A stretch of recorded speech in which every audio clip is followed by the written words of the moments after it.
Good morning, good afternoon, good evening, our amazing viewers, depending with the time that you are watching us. Of course, it is yet another special episode right here on our YouTube channel. Of course, this is Kenya Trends channel, and today on my political journal, I will want us to dig a little bit about Kenya versus Adani deal. We all know for quite some time this has been a deal, this has been a very controversial deal that of course the government has pushing for it, while citizens or its subjects have been repelling. They want nothing to do with Adani. So here is the icebreaker. Raila Amolo Odinga, chief opposition of this nation, yesterday he fully endorsed Adani deal.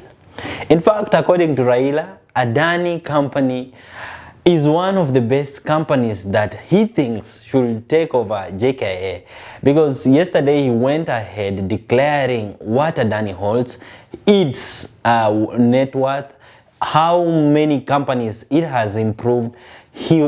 This man, I'm telling you, he had a lot of details concerning Adani. In fact, it is to my belief that he did his research, and before he came to a press brief, he did a revision of it, and I'm sure it just went how he wanted. So now this is the question: why do you think Raila Amolo Odinga did this?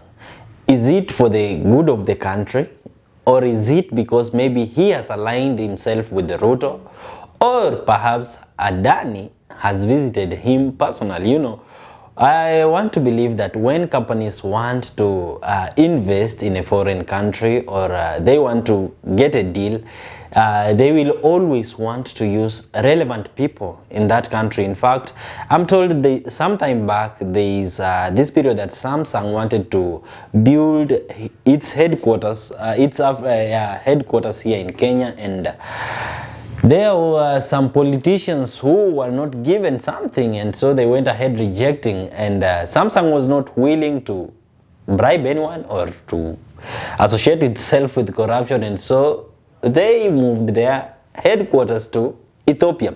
So maybe Adani decided to do what Samsung could not do. So yes, yesterday Raila Amolo Odinga stated perfectly and vividly that Adani is one of the best companies, and it's worth 200 billion US dollars, and so it is the right company to take over Jkia. We all know Kenyans have not been agreeing with the issue of privatizing Jkia because Jkia is one of the reputable international airports in the continent right now. It hosts a lot of people, its services are efficient, and people had some sort of attachment to this company, and they felt like the government should own it. The government should invest in it. But now this is the side of the government, or this is the side that maybe citizens have not given it a thought. According to the government, they believe that Jkia, it is nothing but a loss-making industry to the company, to the government. It is one of the places that the government has not received, or the government is not receiving its returns. We all know that every financial year Jkia is usually funded, but just the other day when the Minister of Transport was invited to the Senate, this man was being grilled, and he was asked the reason as to why they are considering privatizing Jkia, and the man said that Jkia has not been making profits for the last 5 years. Jkia has not recorded any profit. Instead, it has been making losses, huge amount of losses. And when you go and visit the deal that Adani has offered the government, you will notice that Adani has promised to always, or every year for the 30 years, Adani will be banking 6 billion Kenyan shillings to the government. And on top of that, they have promised 17% returns. annually. So according to the government, you can see this is a deal. This is a deal that they are assured at least every financial year they will be making 6 billion Kenyan shillings. On top of that, Adani has promised to invest 290 billion Kenyan shillings, of course, 296 to be precise, Kenyan shillings. They will be investing in its infrastructure, in upgrading some infrastructures here and there. But again, now this is another thing that I guess it has irritated Kenyans, is because once the 30 years is over, the Adani will be allowed to own some equity shares. So whatever they will own is what we don't know, but some say that there is a land opposite to Jkia that they will be given after the 30 years, and that is one of the things that Kenyans are not taking it lightly. But guys, this is just a question to you. Do you think privatization of government-owned parastatals is a bad thing, or it is a good thing?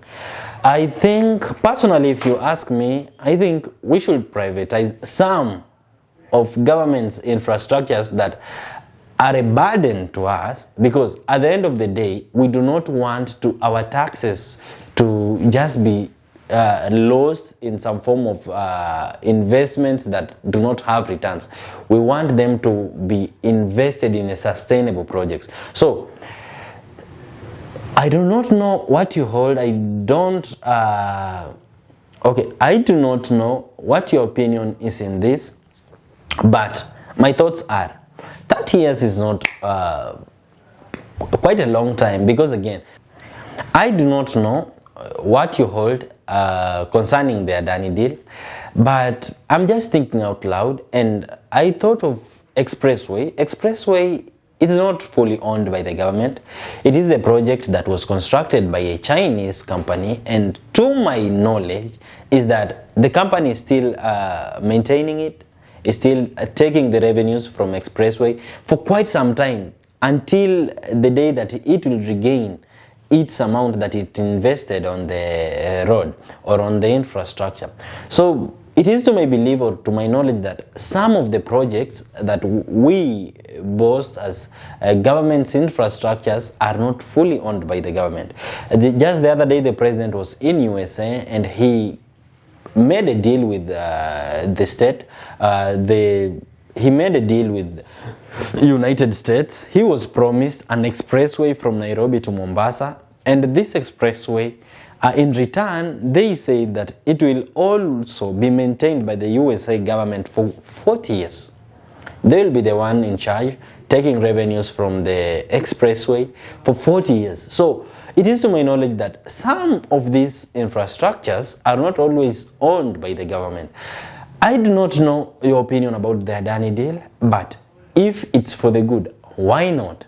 I'm not good in diplomatic matters, and so what happens with the Adani deal, it is totally out of my knowledge, but my opinion will be, we chill, we try and go through the deal, we see if it will benefit us or it is going to bring losses to us before we, protest or do what we are good at.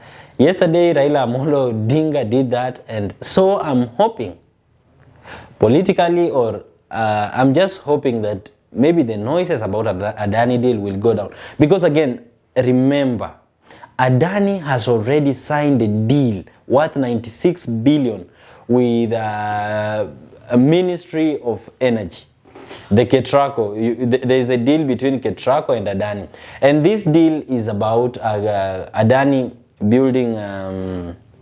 It is about Adani building the electricity lines, airlines, and of course they will be maintaining the airlines. And I'm told there is also a deal of them trying and improve the amount of energy that we produce as a nation. So we wait and see. The deal is also for about 30 years. So with Ketraco is done. A deal worth 96 billion, that's done. And according to my knowledge is that Adani is here to stay. I do not see any moment from now that the president is going to turn down the deal, especially now that Raila has endorsed it. My opinions though. So guys, see you on my next episode. Goodbye.